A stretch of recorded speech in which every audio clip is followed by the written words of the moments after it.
Good morning, children. So, in our last class, we were discussing about IUPAC nomenclature of coordination compounds. So, we have already discussed some 4 points in that.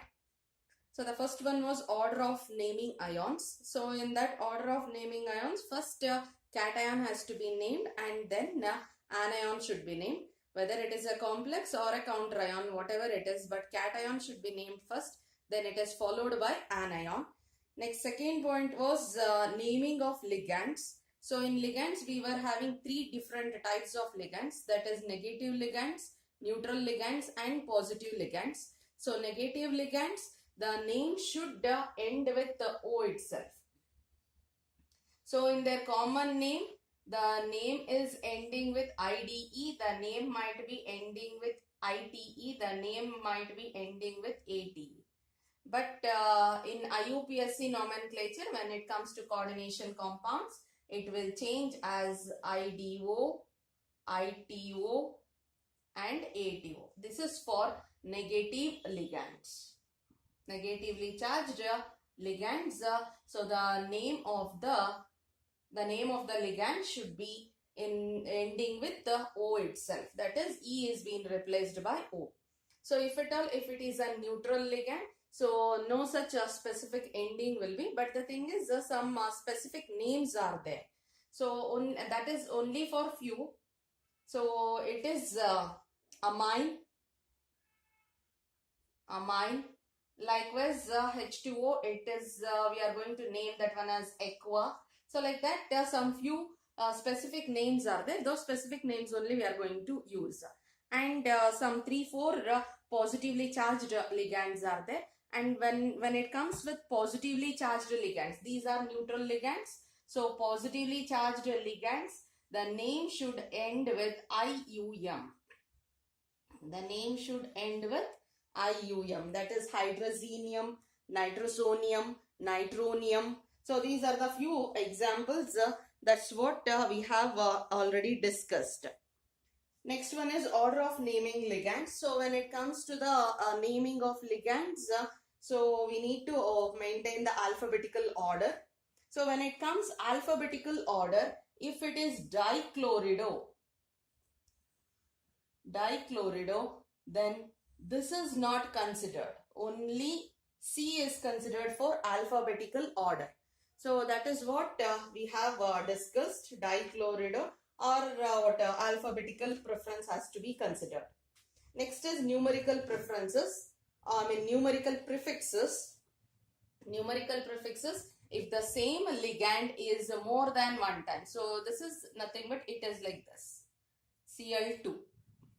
So if the same ligand is more than one time, then this number has to be used as a prefix, and the prefixes will be di, tri, tetra, penta, hexa, hepta it will be. Suppose this is for the simple ligand. Suppose if if in the name itself these prefixes are there, ethylene diamine, triphenyl phosphine. So the ligand name itself consists of this di, tri and all. So at that time, so for 2, we are going to use the prefix as bis, and for 3, we are going to use the prefix as tris. So that is bis and tris we are going to use, and that bis and tris is for the complex ligands which has already the prefixes, which has already the words in their names itself as di, tri, hexa, penta and all. If it is there, then the numerical prefix for that kind of ligands are bis and tris. So next, the 5th point we are going to study now, that is the naming of a central metal. So in the case of naming of central metal, so the complexes, the complex ions are of 2 types. One is 3 types actually. So one is cationic complex, anionic complex and neutral complex. So in this, if the complex is an anionic complex, if the complex ion is an anionic complex, it is an anionic complex, then the central metal then central metal ion or central metal name should be ending with, it should end with, ending with the ATE. That is what the very important thing. Complex ion is an anionic complex. Then the name of the central metal should end with ATE. Suppose we have come across with one example, palladiate. We have seen that one when we were writing the formula, we have come across. So actually that metal is palladium. Since that complex was anionic complex, the metal name given was palladate there. So what about cationic complex and neutral complex? In case of cationic complex and neutral complex, the name remains the same. So in cationic complex and neutral complex,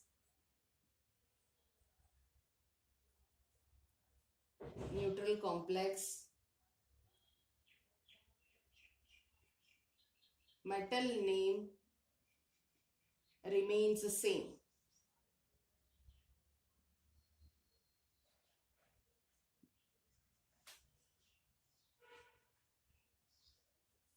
So this is an important point to be noted. This is one part and this is another part. So here the first thing is anionic complex where the metal name has to be ended with ATE. In case of cationic complex and neutral complex, the metal name remains the same. Whatever the metal name in the periodic table we have studied, the same metal name has to be regained or retained like that only. But in case of anionic complex, the metal name will be changing to, it should end with ATE. In this case, for few metals, we are going to use Latin names. So the metal name should end with ATE. So for that reason, so what we are going to do is, so this point continuation here. So what we are going to do is, we are going to use Latin names for it. So that is for anionic complex. I'll be writing, observe. So Latin names.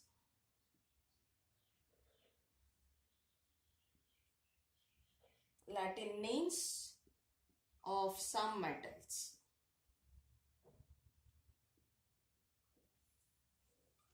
Of some metals which are commonly used.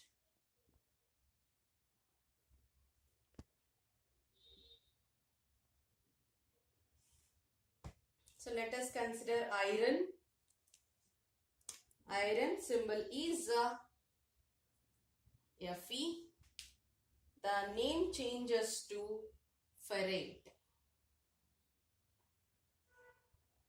In case of cationic complex, if the cationic complex consists of iron, in the cationic complex, the name remains as iron itself. In neutral complex also, the name remains iron itself. But in anionic complex, the iron name has been changed to ferrate. Likewise, we have a copper cuprate.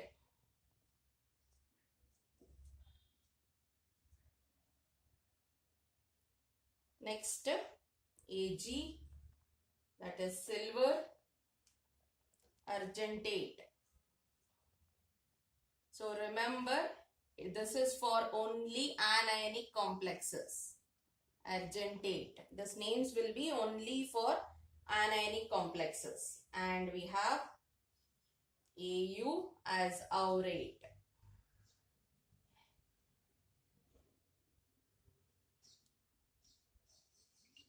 Next, Sn, stannate.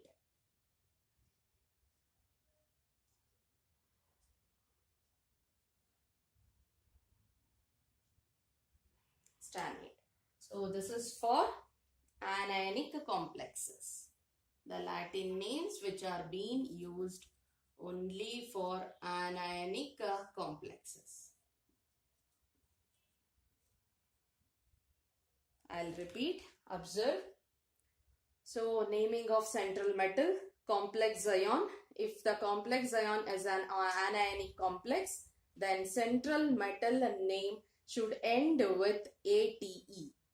So if at all if it is an cationic complex or a neutral complex, then the metal name remains the same. If at all if it is an anionic complex, then for few metals we are going to use Latin names. That is iron as ferrate, copper as cuprate, Ag as argentate, Au as aurate, Sn as a stannate. So the remaining all metals same like palladium. It will be like palladium will be palladate. Cobalt is there. So the name changes to cobaltate. Only for few metals we are going to use Latin names. Few metals the name remains same, but ATE will be added. Cobaltate, palladate, nickelate. So like that the name will be, ATE will be added to it. So we shall take up a few examples. I hope it is clear. So make a note of it. It is very, very important.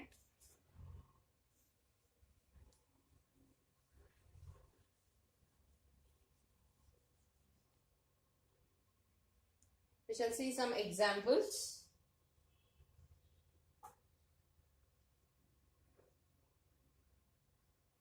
CO,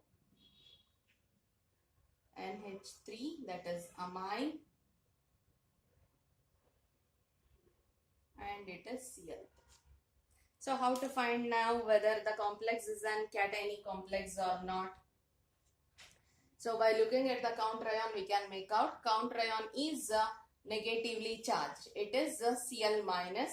If counter ion is negatively charged, then complex should be positively charged. The complex is going to be positively charged. So that's how we are going to recognize whether the compound is a cationic complex or not. So now this is an cationic complex.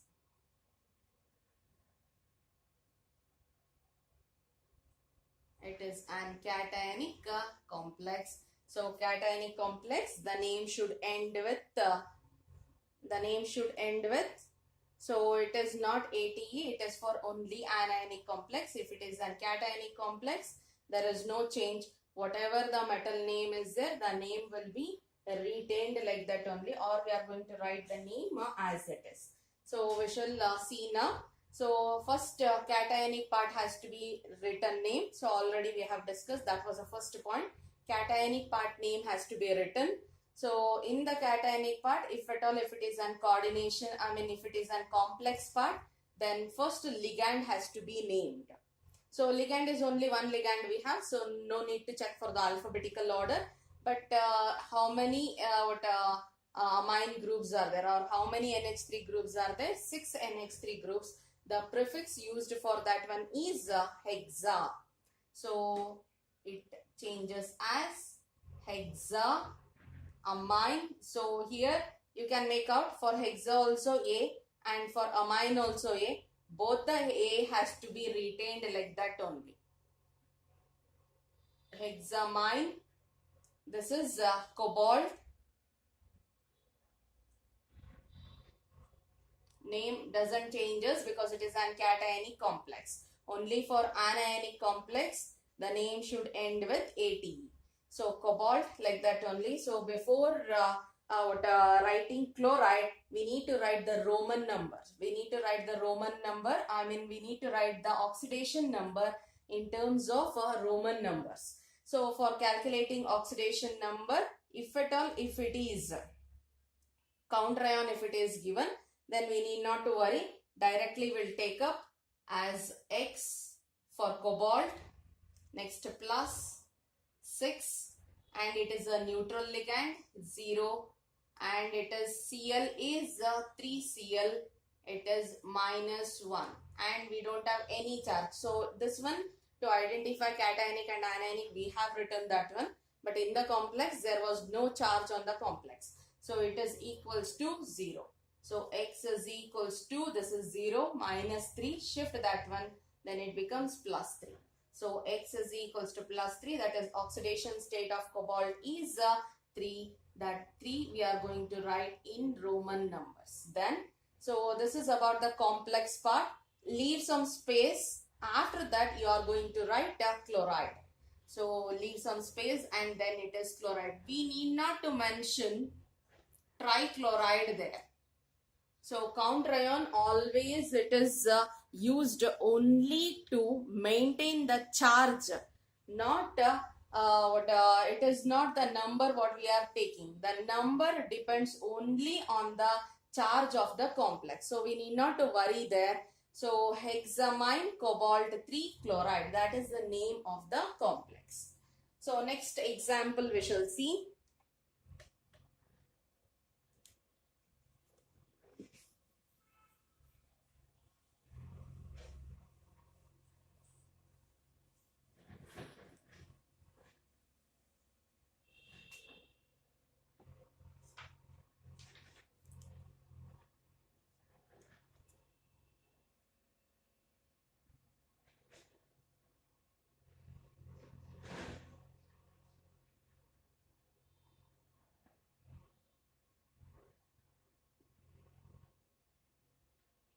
So this is the second one.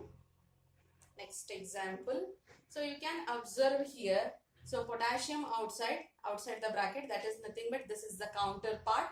So counterpart is positively charged ion. That means that the complex will be negatively charged. So we have anionic complex now. It is an anionic complex. An anionic complex. So in this anionic complex now the metal name has to be changed, or it should end with ATE. Remember properly, an anionic complex metal name should end with ATE. So the name we shall write now. So before writing the name, so we shall move to the oxidation. First we'll calculate the oxidation state of platinum. So that is X, first K it is plus 1, only 1 K, plus X plus 5 minus 1, NH3 is 0. So there is no charge. That we have to identify the complexes. We have put the charge there. So no charge on the complex now. So X is equals to plus 1 minus 5. It is minus 4. Shift that one, then it becomes plus 4. So oxidation state of metal is plus 4 there. We shall start writing the name. So it is K is nothing but potassium. Potassium is a counter ion there. So leave some space, a very small gap. So then after that, so we should name this coordination coordination entity or complex. So here ligands has to be considered. So if at all, if the ligands are there, then one is chlorido and another one is amine. NH3 is amine and the other one is chlorido. So alphabetical order we should maintain. One is A and another one is C. So this is our first, we should name this one first, and next this one we have to name according to the alphabetical order. So potassium over how many amine groups? Only one amine. So the name starts with amine. How many chloride groups? 5.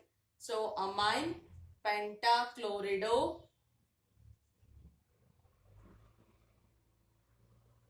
pentachlorido. After that will be coming across with the metal, and the metal is platinum. Since it is an anionic complex, so the name should end with ATE. So the thing is here space is not sufficient, but it is a continuation part here. Remember, it is a continuation part here. I am going to write that one down now. So it is platinum. It becomes platinate. Why platinate? Platinum is being changed to platinate because the complex is anionic complex. So the name becomes platinate, and the oxidation state we have calculated, that is 4. That has to be written within bracket in Roman numbers only. So So remember, in case of anionic complex, the metal name should end with the ATE. So here it was an cationic complex, so that's why no change in the metal name. As it is, we have retained. So anionic complex, we have changed. So two more examples are there. So we'll take up that one, and we shall check how the metal name will be and all.